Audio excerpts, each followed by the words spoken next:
Good morning, dear student. This is the last topic of your book, that is soil erosion and soil conservation. First of all, the definition of soil erosion.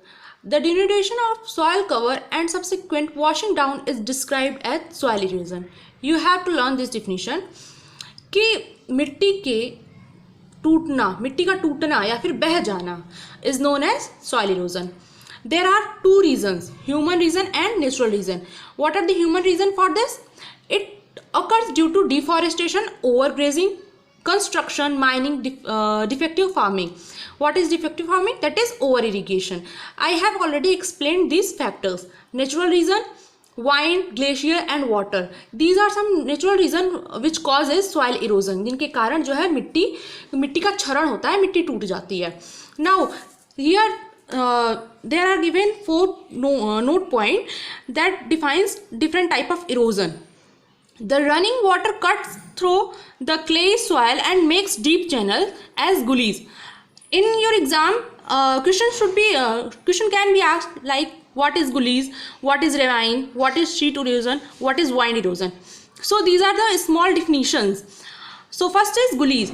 जो पानी मिट्टी होती है, कभी कभी पानियों के कारण जो है डीप चैनल्स बना लेते हैं, नालियाँ बना लेती हैं जिसमें मिट्टी बह जाती है. This is known as gullies. Now the land which is unfit for cultivation, this known as bad land, also known as ravine in Chambal. Chambal का जो एरिया है इंडिया में, वहाँ पे ऐसे लैंड जो कल्टीवेशन के लिए फिट नहीं होती है, मतलब छोटे छोटे टीले पहाड़ी जैसे होते हैं, उनको रिवाइन कहते हैं. Third point is when water flows as a sheet over large areas down a slope and top soil is washed away, this is known as sheet erosion. जब पूरा का पूरा एक एरिया के रूप में पूरा ऊपर की मिट्टी जो टॉप सॉइल होती है वो हट जाती है, उसको शीट इरोजन कहते हैं. Fourth point, when wind causes the erosion, it is known as the wind erosion. Now there are 4 points which is important as a note for soil conservation. First is contour plowing. Plowing along the contour lines can decelerate the flow of water down the slope. That is, if you think this as a mountain, this one in this figure, so the slope is like this one. ऐसे पहाड़, जब बरसात होगी, बहाव होगा तो पानी ऊपर से नीचे आएगा.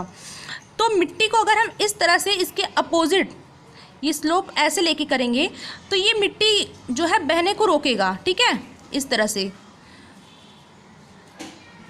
इस बहाव को रोकेगा. This will decelerate. एक्सेलरेट करना मतलब किसी चीज़ को त्वरित कर देना, किसी की गति को बढ़ा देना. डिसेलरेट मतलब गति को धीमा कर देना. In physics you know this. Second is terrace cultivation. This also restrict erosion. What is terrace cultivation? इसको आप हिंदी में जानते होंगे सीढ़ी नुमा खेती. ये क्या होती है, जो पहाड़ होते हैं उसको सीढ़ियों में कन्वर्ट कर देते हैं, सो दैट जब फर्टिलिटी, जब सॉयल इरोज होके नीचे आए तो वो दूसरी सीढ़ी, तीसरी सीढ़ी इस तरह से उस पर जमती जाए और फर्टिलिटी को बचाया जा सके. Third point is strips of grass are left to grow between the crop that break the power of wind. जो खेत में फसलों के बीच में हम घास उगा दें तो वो क्या करे, हवाओं को रोके. जब हवाओं को रोकेगा तो वो मिट्टी को बहाने से रोक देगा. That will help in soil conservation and that will oppose the soil erosion. Fourth point is shelter belt which also helps in stabilizing sand dunes. What is shelter belt? अगर इस पूरे पेज को आप मानिए एक एरिया मानिए, तो इसके चारों ओर पेड़ लगा दीजिए. तो क्या होगा, वो भी विंड को रोकेगा और जो है सॉइल इरोजन से बचाएगा, सॉइल कंजर्वेशन करेगा. These 4 I have explained in this figure. First is contour plowing, second is terrace cultivation, third is strips of grass, fourth is shelter belts. Now I have completed your chapter, your complete first chapter. This is homework. Do exercise, revise chapter 2 times, read book, complete notes, learn important point, important definition.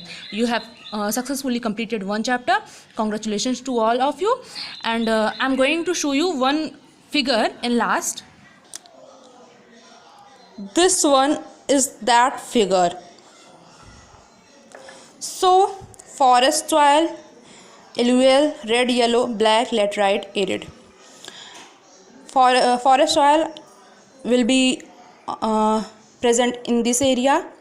ठीक है, जो हिमालय पर्वत जिधर गई है ये सब पर्वतीय इलाके हैं. So this is the forest and mountain. Alluvial soil in northern plain because of Himalayan rivers, with a belt in Rajasthan and Gujarat, and here Krishna Kaveri delta. All right, red and yellow soil, this one. Black soil, this one. Laterite and arid. Arid is here in Rajasthan, and these are laterite soil. Thank you. If you like the video, subscribe the channel with that red icon, and don't forget to press the bell icon. Like, share, comment with your friends.